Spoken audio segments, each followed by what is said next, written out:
hoje é estabelecer esse diálogo, as ciências sociais de maneira geral, antropologia, sociologia, a filosofia, que é muito chacoteada por cientistas às vezes. A filosofia, o Stephen Brincadeira de Hawking, ficar pensando besteira. Stephen Hawking falou, a filosofia está morta num dos livros dele, né? E por quê? Porque para muitos cientistas a resposta está ali naquilo que eu estudo. E, na verdade, a minha perspectiva, até por eu ter sido tão próximo e ser tão próximo ao Clóvis, que é um cara que é da área da filosofia, né, especificamente da filosofia moral, eu sempre tive um carinho muito grande pelo conhecimento filosófico. E o conhecimento filosófico ele te traz justamente um olhar que ele é transdisciplinar. Né? Você pega um cara como Aristóteles, Aristóteles tem livro que chama A Física, onde ele vai tentar estudar rudimentarmente a física, claro que Dado suas proporções, 2.400 né? anos atrás. Ele tem livro que chama As Partes dos Animais, ele tem livro sobre as plantas, ele tem livro sobre ética. Ele era E aí você curioso percebe... sobre tudo, né? Exato, o cara, ele...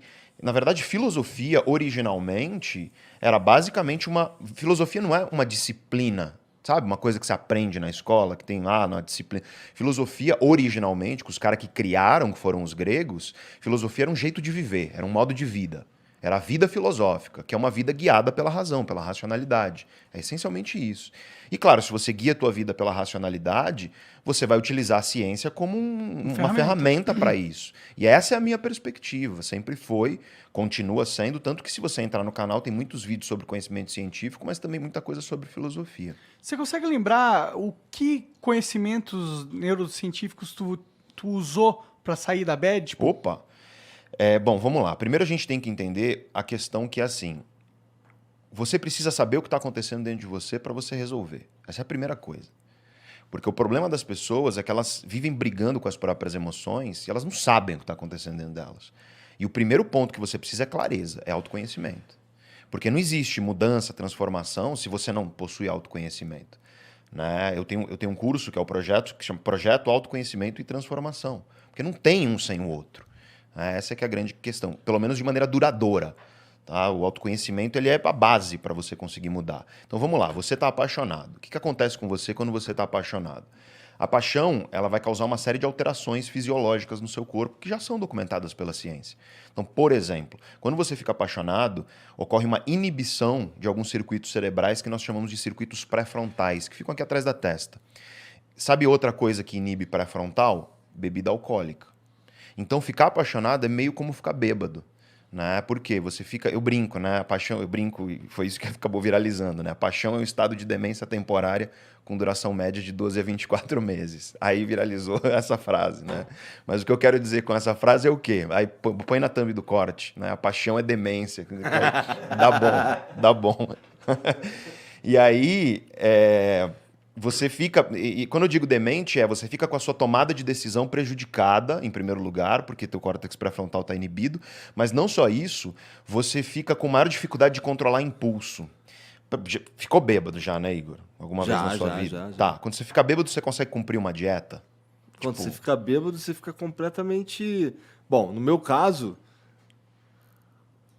eu fico meio chatão, eu acho. Chatão? Talvez seja porque você tem um chato no seu âmago aí que vem à tona. É possível. E o seu córtex pré-frontal controla esse chato. Tá controlando o chato agora. Pode ser? Pode ser. Mas é legal perceber o quê? Que quando a gente bebe, a gente fica mais impulsivo.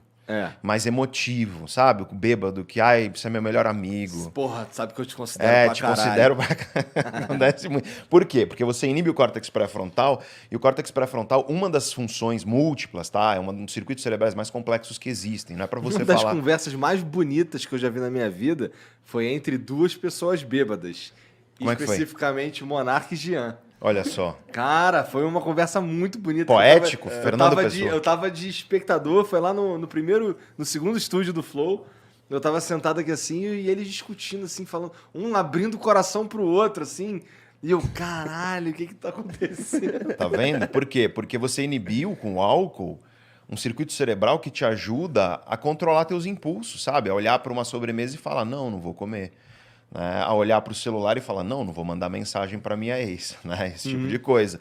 Só que quando você está bêbado, o que acontece é justamente isso. Você tem essa inibição, emoções vêm mais livremente à flor da pele e você tem menos capacidade de controlar seus desejos e impulsos. É por isso que bêbado briga, por exemplo, é por isso que bêbado chora, abraça e tudo mais, manda mensagem para ex no WhatsApp, se arrepende, né? É por isso que a pessoa quando fica bêbada, tatua alguma coisa e aí depois... Por isso que tatuador, inclusive, não aceita muitas vezes o cara tá bêbado, porque aí o cara se arrepende, dá problema pro tatuador.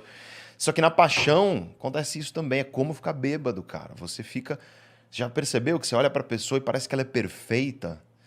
É aquela coisa maravilhosa, você olha, não tem defeito, assim. Então a paixão, ela é um estado de demência temporária, com duração média de 12 a 24 meses. E por que média? Porque você tem menos e mais, é uma média, e média nem sempre é uma boa medida para você. Tem muita gente que pergunta, ai, quanto tempo mais eu vou ficar com isso? Não sei, cara, cada indivíduo é um indivíduo, eu sei qual é a média. Mas o ponto é que, além disso, a paixão, ela traz um estado de obsessão e compulsão, né? Quando você está apaixonado, ocorre uma redução da disponibilidade de um neurotransmissor chamado serotonina em alguns circuitos cerebrais. E a serotonina está muito associada a isso, a obsessão e compulsão. E aí, quando você está longe da pessoa, você fica ansioso. Por quê? Porque você quer estar perto dela. Mas aí, quando você está perto dela, você fica ansioso porque você quer estar bem para ela. E quando você está longe da pessoa, você fica com ideias invasivas. Cara, definição de obsessão, ideia invasiva. Você está no trânsito, no chuveiro, você está trabalhando, aí você fica pensando na pessoa, cara. Cara, isso é a obsessão, é o que nós definimos como obsessão. E compulsão. E o que é a compulsão? Você tá com a pessoa, você não quer parar de estar com ela. Não tem um momento que você fala, não, chega, vamos dar uma pausa, a gente volta daqui a uma semana. Tipo, você quer o tempo inteiro. E aí, nesse conjunto todo, o que acontece com você? Você tá com a tua tomada de decisão prejudicada, você tá obsessivo, você tá compulsivo em relação à pessoa, você não tá enxergando defeito nela, você acha realmente que a pessoa ela é uma espécie parece que é um pedaço seu, né? Então, quando você perde, dói. E aí vem a coisa que é necessária de se entender. Então, quando você está apaixonado, você está meio bêbado. E a tua tomada de decisão ela está prejudicada. E, portanto, o que você aprende aqui? Não toma decisão grande e importante quando você está apaixonado.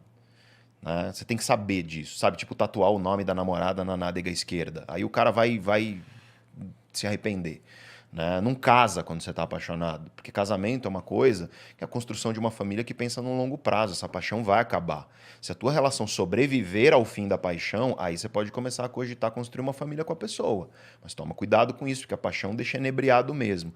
Só que aí vem aquilo que você falou, mas pô, o que você pode saber de si para você passar por um pé na bunda ou por uma dor emocional de término? É você entender que quando você passa por uma dor de término, de rejeição, sabe? Por que a rejeição dói? Por que dói? Que todo mundo que já passou por isso sabe. Tipo, dói. Dói porque ativa no teu cérebro os mesmos circuitos que são responsáveis pela angústia da dor física. De quando você quebra a perna e leva um soco na cara. Os mesmos. Ou seja, tem estudo, isso é muito louco. É muito louco isso que eu vou falar, vocês vão ver. Quando eu li isso pela primeira vez, eu falei, cara, isso é...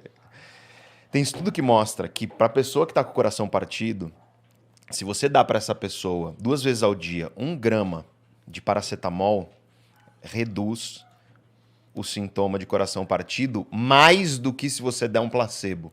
Porque é um estudo clínico, entendeu? Caralho. Igual você faz para dor de cabeça, eles fizeram isso. Aí para metade do grupo eles deram uma pílula de farinha, todo mundo sofrendo lá com coração partido, e a outra metade deram 1 grama de paracetamol mesmo 2 vezes por dia. Reduziu o sintoma com significância estatística mais do que placebo. Caralho. Ou seja, por quê? Porque dói, velho. E todo mundo que já passou por isso, cara, você preferia às vezes ter as 2 pernas quebradas em vez de ter passado por algumas decepções amorosas, rejeições, ou mesmo a perda de uma pessoa que você ama, né? A perda de uma mãe, de um pai, de um irmão, de um avô, de uma avó. Porque dói, é visceral, cara. O ser humano é um ser social. As nossas relações são muito importantes para nós, né? O ser humano, se você bota um ser humano no ringue com qualquer bicho, sozinho, né? Um ser humano, com qualquer bicho de médio porte para cima, a gente perde. Ponto final. A gente não tem garras e coraça e não tem chifres. Dizem que tem alguns que tem, mas não é para esse caso aqui, né? Não é para esse caso aqui. Você... Esse pé na bunda que tomou no Tchequipô com uns, não tinha. Pior que não, cara. Eu acho que se tivesse, seria mais fácil de superar, porque aí vira uma parada de, pô, não presta pra mim mesmo, é mais fácil. Tanto que não foi, ficou uma coisa de, putz, perdi a oportunidade de não sei o que e tal. E aí a paixão faz isso, né? Mas quando você entende que é um estado que está doendo realmente dentro de você, eu dou uma dica para as pessoas que as pessoas não acreditam, mas tenta. Você está sofrendo aí. Cara, quando você, na hora que você pensar na pessoa, desce e faz 20 flexões. Porque o que você vai fazer? Você vai fazer o teu corpo liberar endorfina. E o que é endorfina? Ela é uma morfina produzida pelo próprio corpo, entre aspas. Que faz? Reduz dor. Entendi. Vai melhorar o sintoma. Mas pode ser umas 4? Depende do seu preparo físico, né? Faz polichinelo, anda rápido na quadra, né? Dá uma volta na quadra andando rápido. Enfim, alguma coisa para você se mexer, para ativar a tua musculatura, porque vai fazer com que você libere endorfinas depois do exercício. Se puder ir para academia, fazer um exercício mais intenso mesmo, correr para quem gosta de correr e tudo mais, nadar, bicicleta, tênis, não importa. Isso vai melhorar, né? Pelo menos ali naquele momento. Aí você vai no outro dia, e aos pouquinhos você vai melhorando. Parece uma coisa boba, mas quando você entende o mecanismo de como o cérebro faz isso, pô, já é uma dica que qualquer um aqui que tá vendo pode Pode usar, adotar com para a certeza. vida. Com certeza.